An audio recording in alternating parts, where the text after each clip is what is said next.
Bismillahirrahmanirrahim. Assalamualaikum warahmatullahi wabarakatuh. Alhamdulillah rabbil alamin. Wassalatu wassalamu ala asyrafil anbiya'i wal mursalin sayyidina wa maulana Muhammadin wa ala alihi washabihi ajmain, amma ba'. Yang pertama-tama, marilah kita panjatkan puja-puji berikut syukur kita kepada Allah Subhanahu wa taala. Berkatnya lah kita masih dapat kuliah walaupun secara online karena tidak memungkinkan untuk kita tatap muka, tapi tetap kita syukuri masih bisa kuliah walaupun secara online. Kedua kalinya, selawat serta salam mudah-mudahan terlimpahkan kepada junjungan kita Nabi besar Muhammad SAW. Oke, teman-teman mahasiswa STAIM, Sekolah Tinggi Agama Islam, jurusan Tarbiyah, khususnya prodi bahasa Inggris. Pada hari ini kita masuk makul belajar dan pembelajaran. Yang materi pertama, saya sendiri yang akan mempresentasikan kepada kalian semua. Yang materi bertemakan hakikat belajar mengajar. Jadi langsung kita masuk ke pembahasan.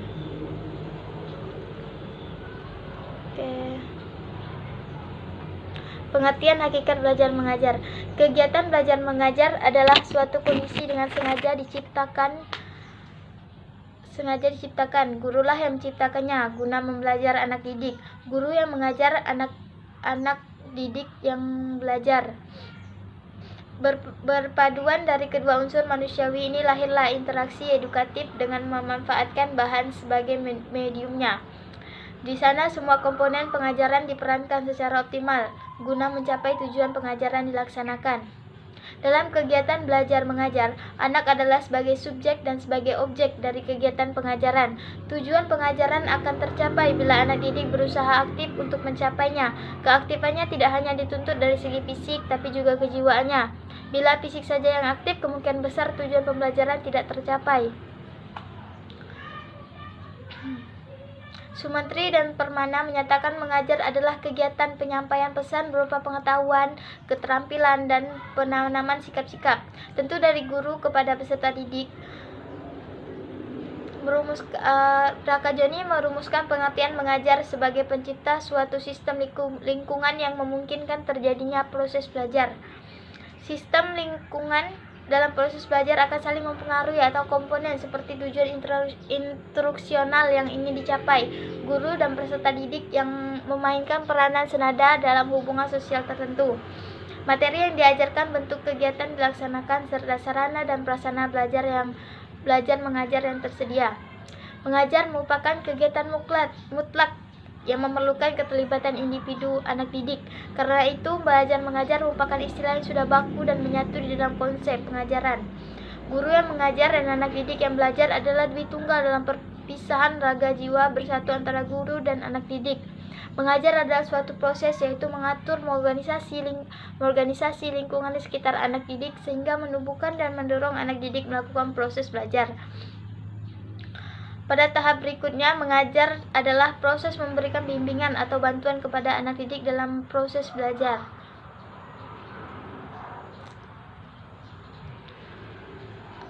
Yang B, jenis-jenis belajar mengajar. Sebagai suatu proses pengaturan belajar mengajar tidak terlepas dari ciri-ciri tertentu yang menurut Edi Suwardi sebagai berikut. 1. Belajar mengajar memiliki tujuan, yakni untuk membentuk anak didik dalam suatu perkembangan tentu. Ada suatu prosedur yang direncanakan desain untuk mencapai tujuan yang telah ditetapkan. Kegiatan belajar mengajar ditandai dengan satu penggarapan materi khusus. Adanya aktivitas anak didik. Dalam kegiatan belajar mengajar, guru berperan sebagai pembimbing. Dalam kegiatan belajar mengajar dibutuhkan disiplin. Ada batas waktu dan evaluasi. Tujuan belajar mengajar. Belajar dan mengajar merupakan bagian-bagian yang penting dalam proses pembelajaran, sebab aktivitas tersebut akan menemukan proses keberhasilan tujuan yang ingin dicapai.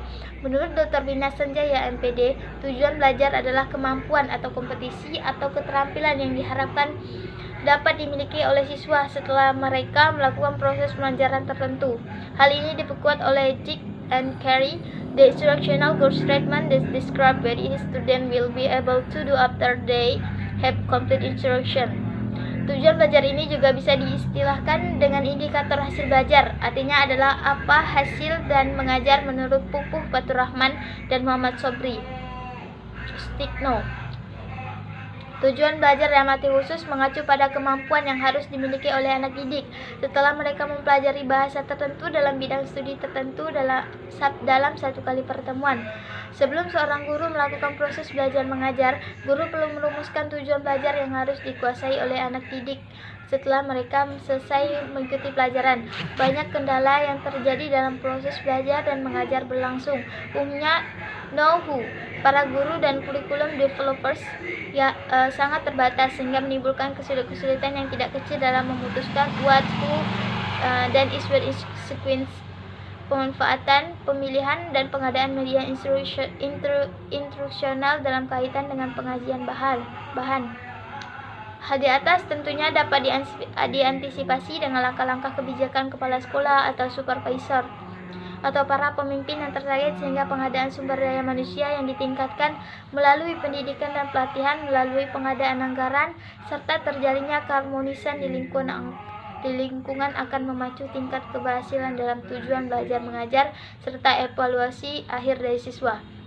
Jadi begitulah penjelasan dari tema makalah saya itu yang hakikat belajar dan mengajar. Mungkin hanya ini yang dapat saya sampaikan, kurang dan lebihnya saya mohon maaf. Wassalamualaikum warahmatullahi wabarakatuh. Merumuskan pengertian mengajar sebagai pencipta suatu sistem lingkungan yang memungkinkan terjadinya proses belajar. Sistem lingkungan dalam proses belajar akan saling mempengaruhi atau komponen seperti tujuan instruksional yang ingin dicapai, guru dan peserta didik yang memainkan peranan senada dalam hubungan sosial tertentu, materi yang diajarkan, bentuk kegiatan dilaksanakan, serta sarana dan prasarana belajar mengajar yang tersedia. Mengajar merupakan kegiatan mutlak yang memerlukan keterlibatan individu anak didik. Karena itu, belajar mengajar merupakan istilah yang sudah baku dan menyatu di dalam konsep pengajaran. Guru yang mengajar dan anak didik yang belajar adalah dui tunggal dalam perpisahan raga jiwa bersatu antara guru dan anak didik. Mengajar adalah suatu proses, yaitu mengatur mengorganisasi lingkungan di sekitar anak didik sehingga menumbuhkan dan mendorong anak didik melakukan proses belajar. Pada tahap berikutnya, mengajar adalah proses memberikan bimbingan atau bantuan kepada anak didik dalam proses belajar.